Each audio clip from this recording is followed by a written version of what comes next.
Hello and welcome back to My Mom Calls It Soccer. I'm Michelle. I'm Chase. I call it football. And we have again with us on camera. I'm Grandma. And we did not do a podcast last week, so we've got some catching up to do. We're going to talk about last weekend's match week for our teams and our matchup participants, this weekend's games, and then also the UCL games that happened in between, and for Aston Villa, the Europa League games.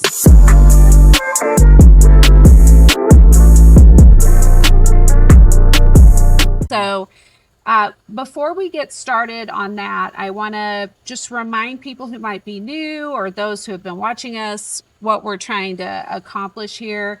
And we are really trying to bring new fans to the game who maybe aren't familiar with it, which is what Grandma and I are. So we have not been soccer/football fans for very long, but we have been brought to the beautiful game by Chase.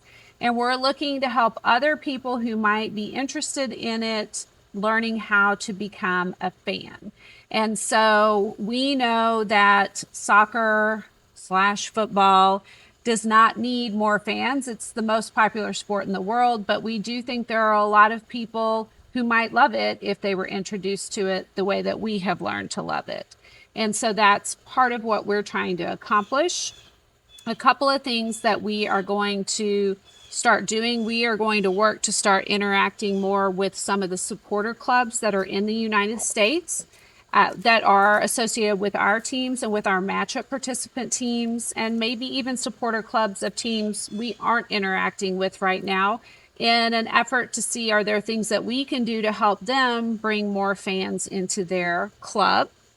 We are also working on a new Watch With Me pack that is designed for someone who loves soccer to give to someone that they love or want to watch soccer with who doesn't know anything about it. That helps with some tips of getting started in knowing what's going on with the game, or for people who we might interact with or who see this and think, hey, I'm kind of interested in watching a game, but I don't even know where to start. So look for that to be coming up.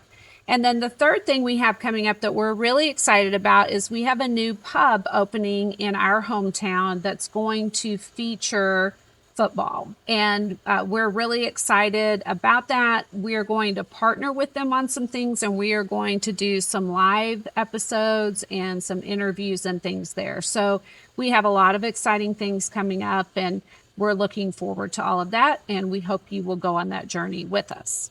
So now, we've had a lot of football since the last time we had an episode. So let's talk about how our teams have been doing. And let's start with Grandma, because she had a rough game, but overall Real Madrid has done better than They bounced back. my team. Yes. So Yes. Tell us how Real Madrid did last weekend in their UCL game and then this weekend. Okay. And this is really taxing my brain to remember a game I saw 8 days ago Yes. and 2 games since then. Yes. So we'll start with that one. It was Atletico Madrid against Real Madrid. And that's a derby. It is a derby, yes. Okay. So it ended 5-2. It was not a great showing for Real Madrid.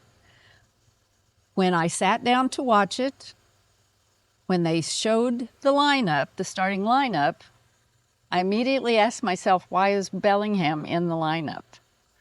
I have nothing against him, but he's had very little playing time.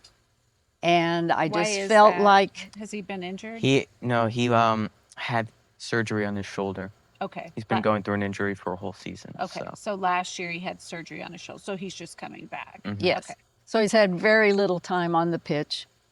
And I just thought, you've been winning, you're on a winning streak. Why would you not go with your starters that you've been using?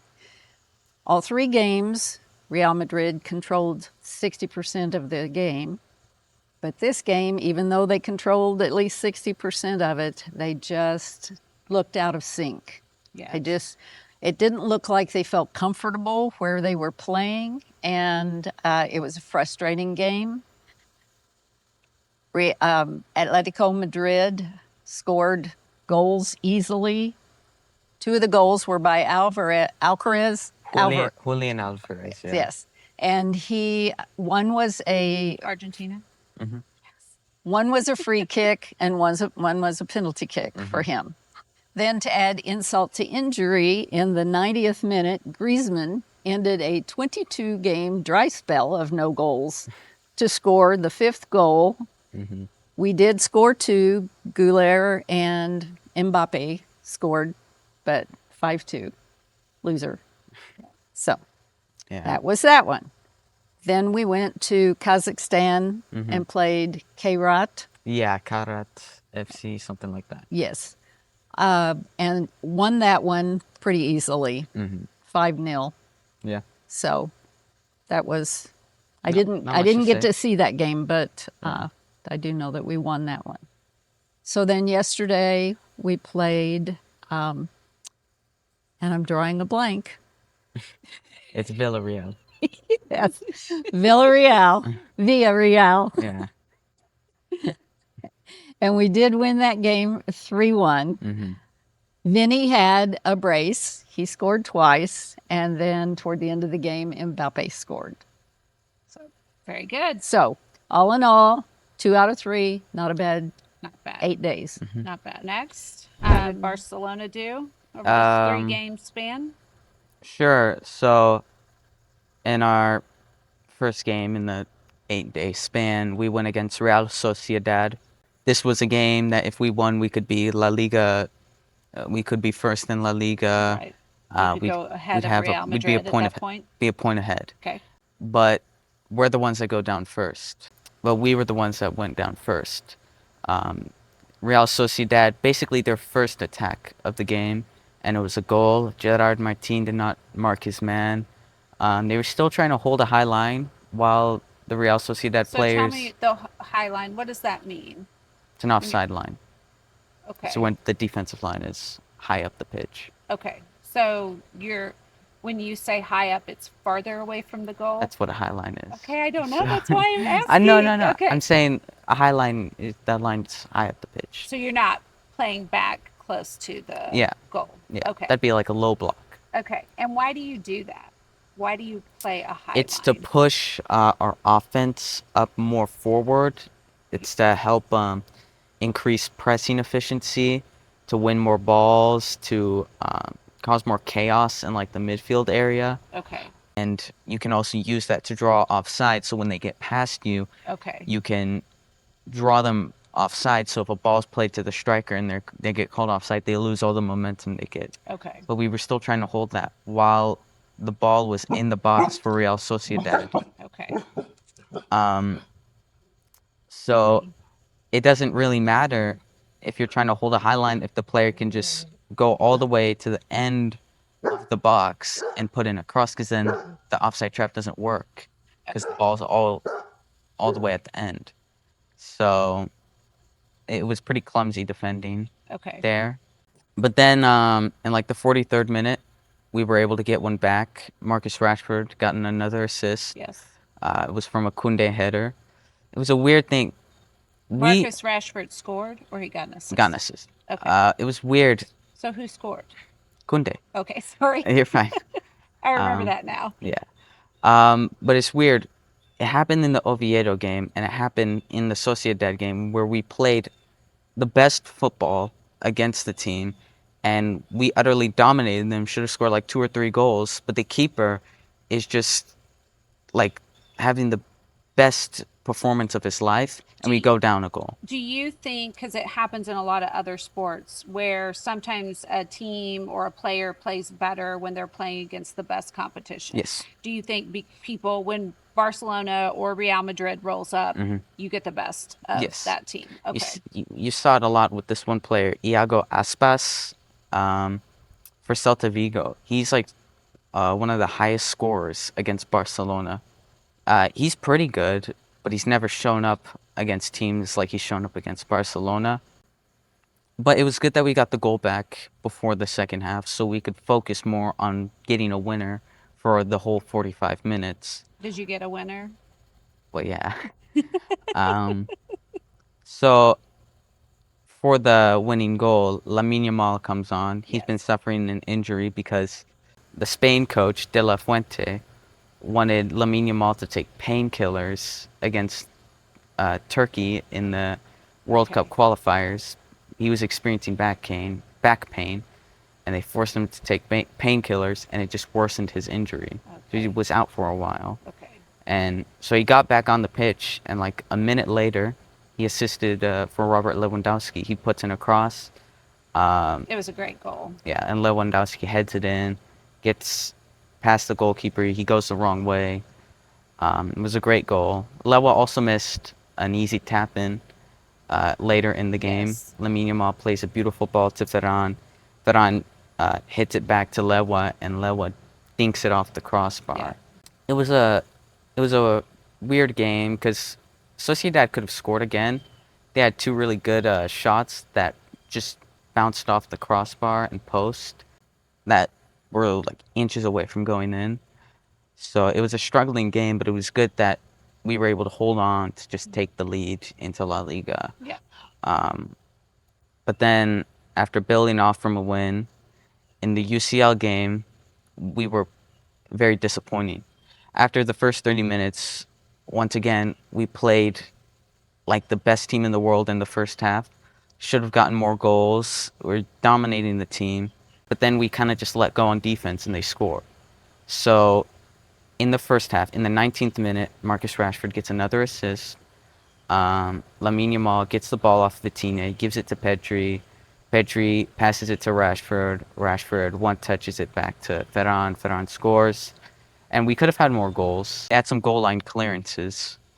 But then when PSG were on the attack in like the 35th minute, 36th, I think it was a cross from Nuno Mendes was going in, low driven cross to Mayulu, who's like a new like wonder kid superstar For in PSG. for PSG. He's coming up.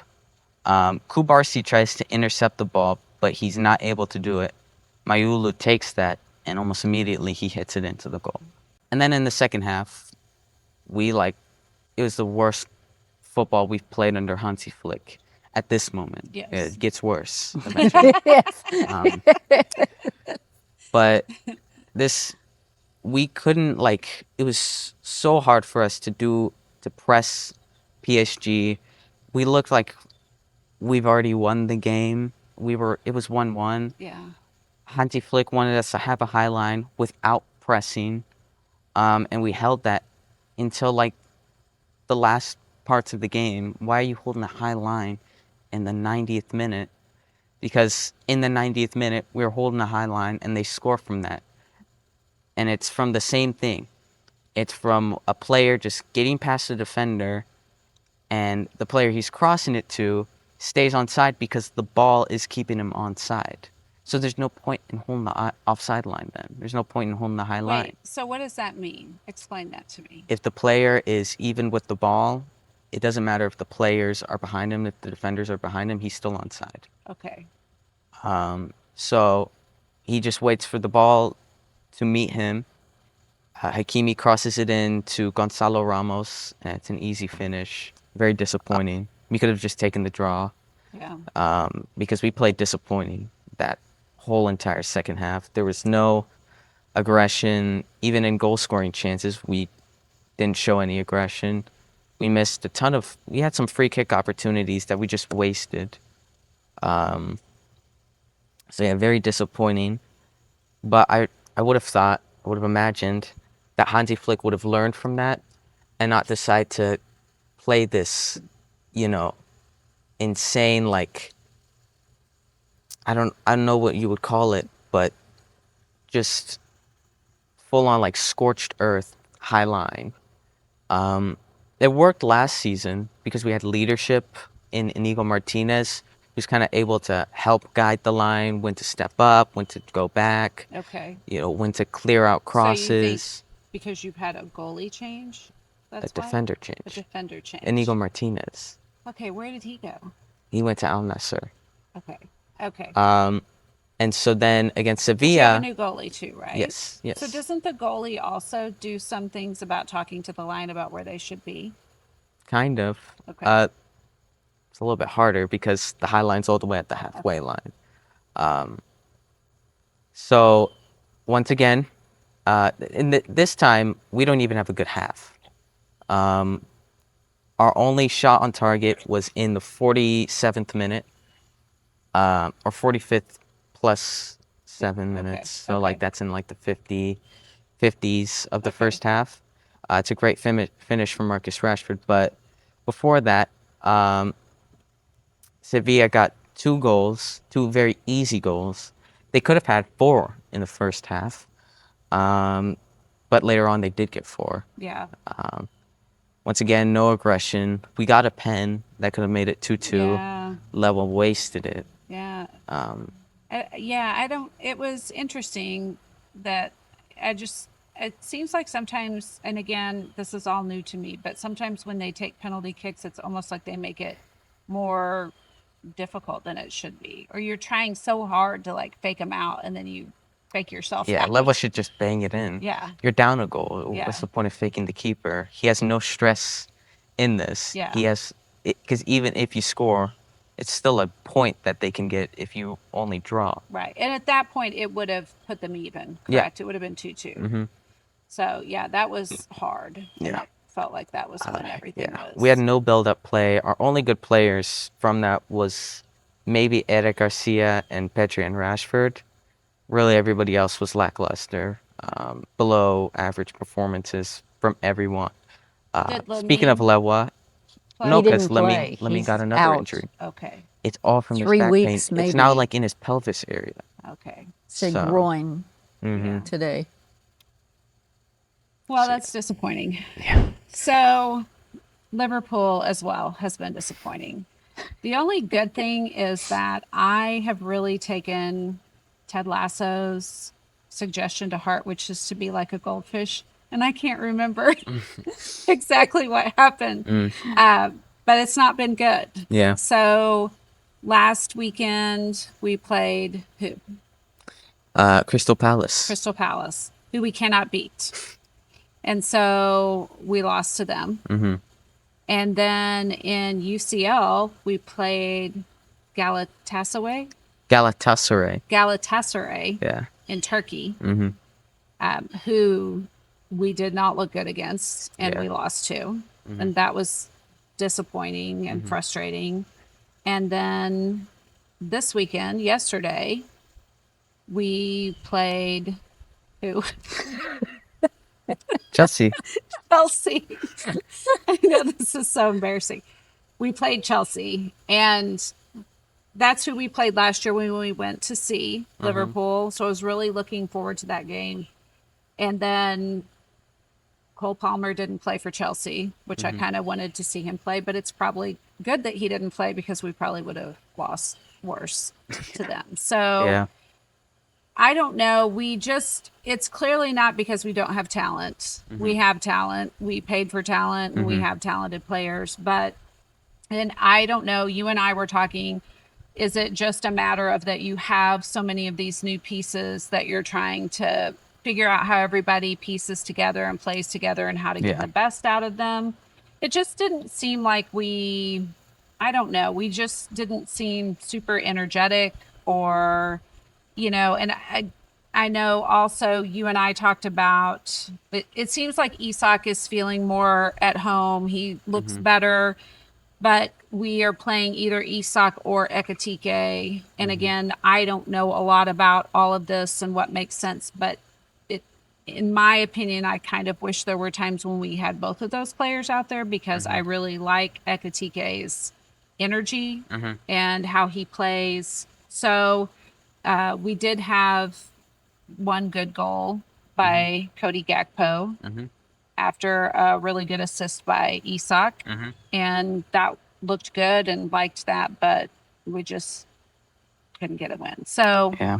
it is the thing that I will say, I kind of said it last time, is that I can tell that I am becoming truly a fan because I'm super irritated by how the last 8 days has gone. So, but I know it's a really long season and it's a really long process. And there's a lot of ups and downs and streaks. like any sport. So I'm trying to be patient, and at least Yeah, the that's Chiefs have been playing better. yeah, that's So, two Yes. late-minute winners in the Premier League in a yes. row. Yeah. So, So, and Crystal Palace lost to Everton this weekend. really, Yes. So it is, like in all sport, you sometimes on paper you should beat somebody and you can't. And so anyway, so let's talk about how some of our matchup participant teams have done. Let's talk about Aston Villa first. So they are finally starting to play a little bit better, score some goals. They won today. They Yeah. beat Burnley. Yes. And they won their Europa League game. And so they are, looks like maybe Looks like they're starting back. to figure some things out. They are, have pulled themselves, I think they're 12th in the table. They have So 9 points. yeah, so they're making progress, which is good for Abby. Abby O. Then let's talk about Dortmund. So they drew this weekend, I believe. Yes. But they've been playing pretty well. I believe they're second in the table for Yeah. Bundesliga.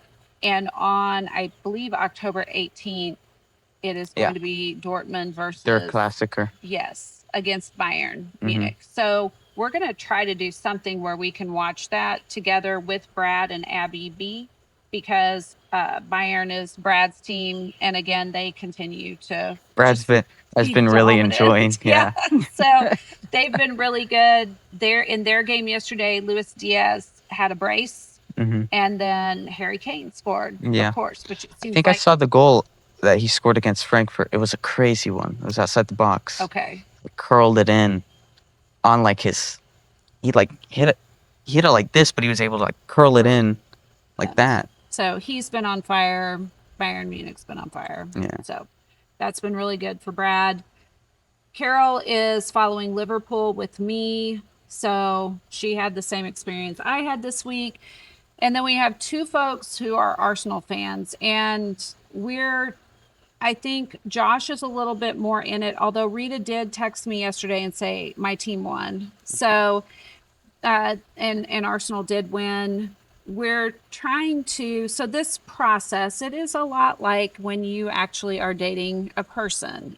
You don't just fall in love right away. So it is a process. Chase and I were talking the other day. How long has it taken you to get me to this point?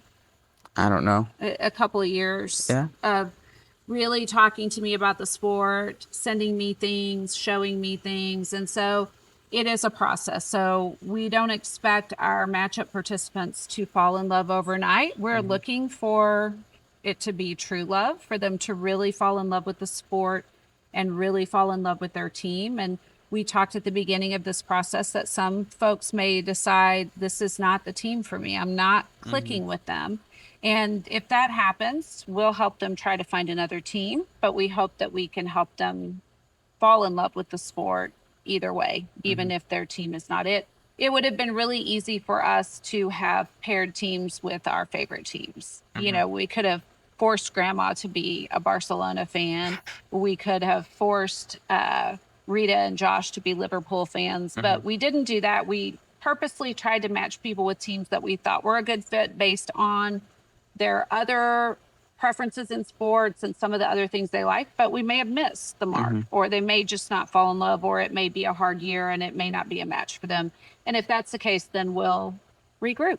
We'll do that. So, but again, we really want to do what we can to help other people fall in love with the sport. And that will be the focus of our podcast and our social media and everything we do going forward, in really trying to help new fans connect with the game. And when we first started this, one of the things that happened accidentally was we went viral on TikTok. And we didn't mean to go viral on TikTok. We had a mildly viral video that we did about our friends from Guatemala, who the USA and Guatemala played a match in CONCACAF. And we went, and the Guatemala fans were so much fun and amazing. And we did a TikTok about that, and it went viral with Guatemala fans. It was awesome. Well, then we did another one that addressed we had been doing 5 reasons that people who don't watch soccer say they don't watch soccer. And we were down to number 1, and it posted right after the Guatemala post.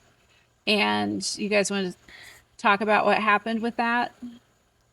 It got a million views. It got a million views. Overnight, a million views. We had a probably 3,000 or 4,000 comments, but the comments were about 50-50 supportive of us and angry at us. Yeah. And what we found were a lot of people who want to talk about how much they hate soccer/football and said things like, just let people like what they like. Stop trying to make people like soccer. And anyway, we aren't trying to make anyone like soccer who doesn't want to. We aren't trying to convince anyone out there who thinks that they don't have any interest. If that's how you feel about it, we get it, and just scroll on. We aren't trying to force anybody to do anything they don't want to do. But I do think there are people out there like myself and Grandma who just had not been exposed to it and who enjoy sports, and when learning more about it and giving it a chance, have found a way to love and fall in love with it. So we will continue to do that type of thing. So now it's time for international break. We get a couple of weeks off, correct, from 2 weeks. league play and Champions League. And so are there any matches that you think people should be checking out with the international break? Well, if you're American, I'd say watch the 2 USA games. One's against Ecuador. Okay.